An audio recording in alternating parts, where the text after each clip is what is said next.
watch that. Yeah. A thing that I wanted to touch on was if you're like an aspiring filmmaker or an aspiring writer, this is, a perfect example of the unreliable narrator. Mm-hmm. There are many moments where you see it and it's like, oh, that's not that bad. And then you realize that it's his delusion. Right. And there's a moment, I was a little sad that there was, when he goes into that woman's house, Sophie's house, her apartment, and it did the flashbacks of the things. I wish they would have not done the flashes and let us come to that conclusion. Right. I understand why they did it. Sure. But when she had that reaction, I knew it. Like, that wasn't a real relationship. It was him imagining. And so, which I kind of suspected. Well, I had one of two theories. The whole time. I had, from the moment that relationship started, I had two theories. One, that none of it was real. Right. And two, that she's going to be like, at the end, it's like, oh, by the way, my real name's Harley, or something like that. I don't know. It just didn't feel like they were going to do that. I knew this was a one-off. I knew that Joaquin Phoenix had no interest, and it just felt like a strange casting if they were doing a Harley Quinn. Yeah. So I didn't even go there. It's an interesting thought, though. It was just one of two. I knew it nothing good was going to come of it. Out of world when he knocked on the door and kissed her that I was just like, this isn't real. Yeah. And then they kept going with it. So I was like, maybe it was just badly written. But no, it was not real. It was well written. No, just well written and disgusting and creepy. The one, like, other than the impact it's going to have on society, the one negative I have on it when it comes to the crafting of it, I would say they focus too much on Bruce Wayne. I agree. I thought that it was really a disservice to the film to show the Wayne's murders in this. Yeah. I thought it really distracted from what I mean, I get that they wanted to be like, this is the Batman world, remember. But I just thought it was so distracting. I thought the plot line with him, his mother, and Thomas Wayne, I that thought was that great. was great. And I didn't mind him seeing Bruce. But I wish that was the only thing. Right. We didn't need to see his parents die again. Right. Like, how many times have we seen Thomas and Martha die? I made a joke of it in my Halloween costume thing last year. It's so old hat. It's so old hat. And, I mean, it really didn't fit in for me. No. Honestly, the movie, I'm going to step in because I am a world-class director and you should take my opinion with validity. But I genuinely feel that the movie should have ended with him dancing on the police car. Yeah. The hood of the police car. I kind of agree. Like, all the stuff after that, I felt was unnecessary fluff. Yeah.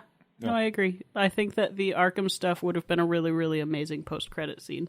Yeah, which, by the way, because I was so unnerved by my audience, pulled out my phone as soon as the credits rolled, Googled Joker after credit, and the first thing was, yeah, don't worry, there's no after credit scene. I bailed real quick.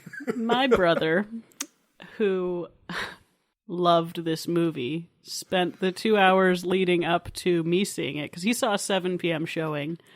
I was going for an 11 p.m. showing.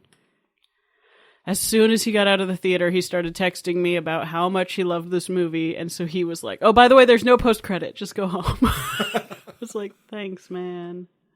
Well, at least he let you know. Did you see that Bradley Cooper was a producer on this film? I did. That's so weird. Yeah. No, I hadn't seen anywhere that he was connected to this film until the credits. The credits. Yeah. I wonder if he's purposefully been quiet behind it because of all the drama, or if it's just because I know he's been funding a lot of films, but it's usually films that he's in. Right. But I don't know. I mean, I have nothing Yeah. additional to add. It just was an interesting. I wasn't expecting it. Yeah.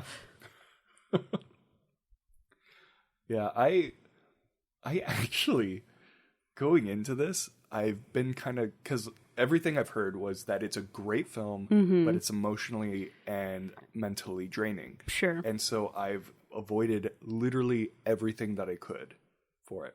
To the Right. point where I didn't know it was rated R. You what? I didn't know it was rated R. And so I heard the first F-bomb. I was like, oh, well, there's your F-bomb. And then there was didn't another. know. And I was like, oh. And then people's faces get blasted off. And you're like, You didn't know that Joker would be rated R? I didn't look anything up either, but I knew. I mean, people were talking about it being a movie that's making society try to shoot each other. Of course, it's an R. PG-13 does not do that. I mean, that's fair, but it definitely caught me off guard for the first Sure. bit of it. I was like, oh, this is rated R. Ah! I get it. Yeah, it was.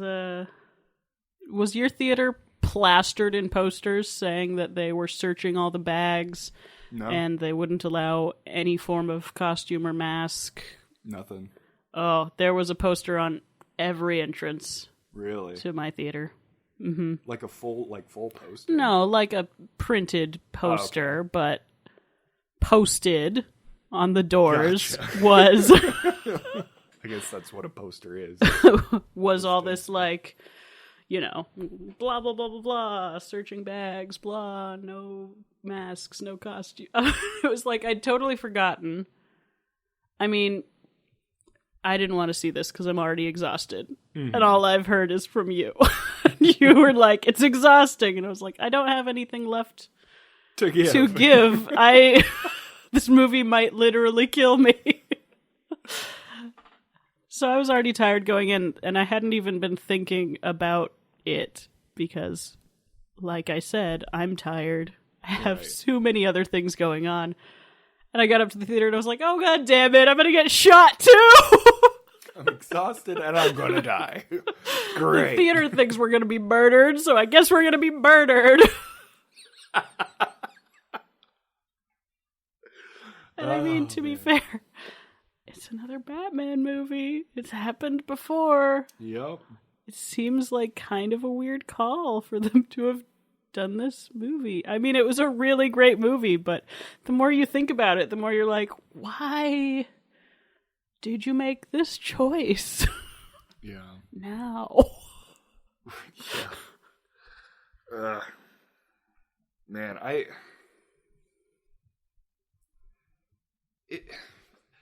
I'm so torn on this movie because Yeah.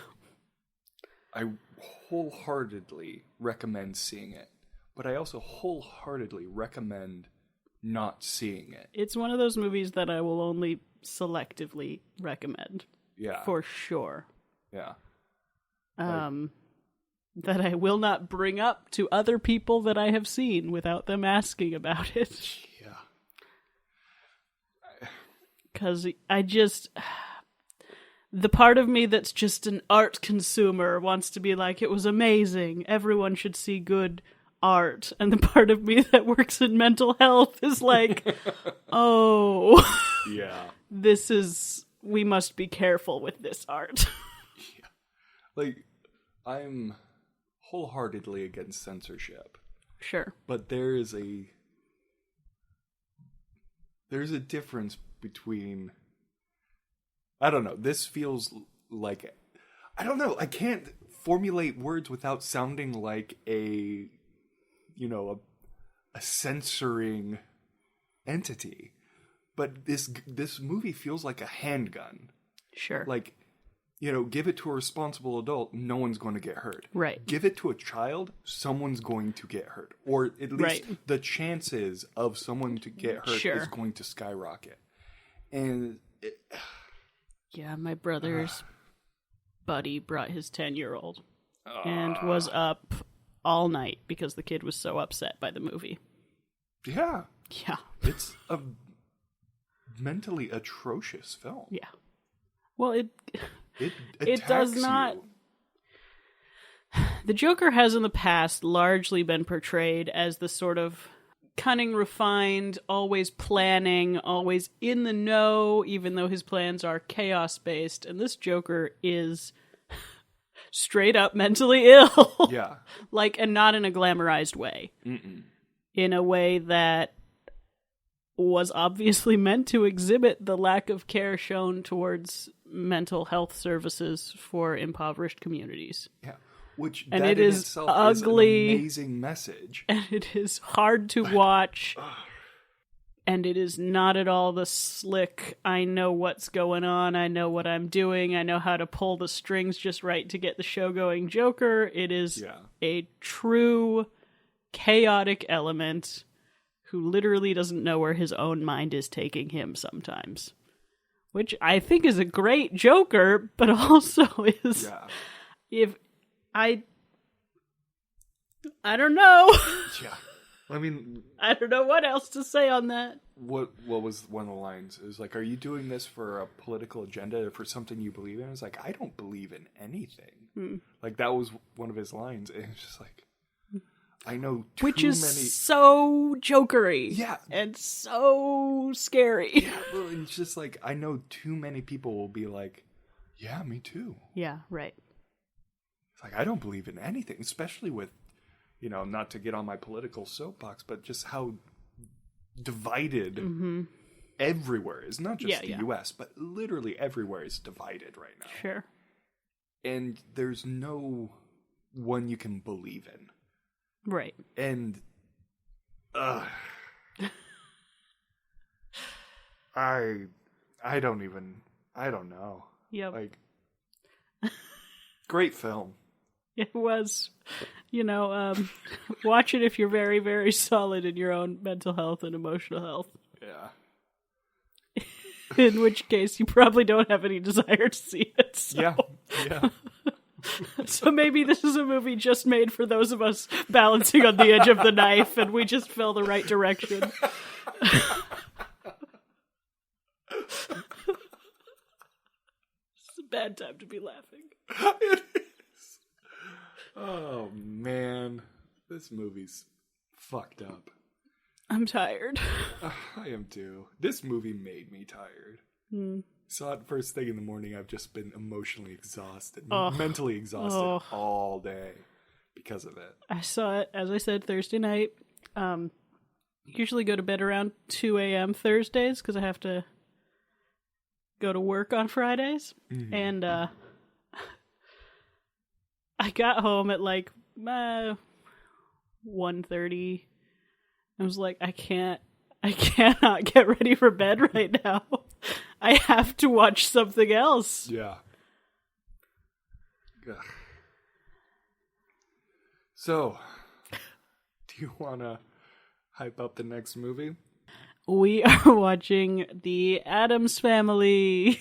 Which, I mean, I'm not too looking forward to, but something that you brought up, that it's based off of the animation of the original comic, of which I didn't know existed an hour ago. Yeah. So that'll be interesting to see, and it's gotta be more emotionally leveling. Oh, than the Addams this. Family is raindrops and unicorns and all sorts of delightful things compared to this. I also just spent a few months in the Addams Family, so that'll be...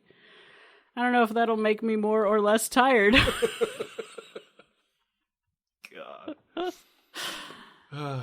So do you have any final thoughts about Joker before we call it? I liked that he coordinated his suit to the color of the curtains at the talk show. Oh, he did, didn't he? Yes. Huh. Also, I find it unlikely that the home box dye he used to color his hair would lighten it to that degree. Always a stickler. Yeah. This is the most lighthearted thoughts I have about the whole movie. I mean, my final thoughts are, I mean, this is a great film. Yeah. And I am absolutely terrified of the audience. Don't take your teenagers. Yeah. Don't take impressionable youth. If they to need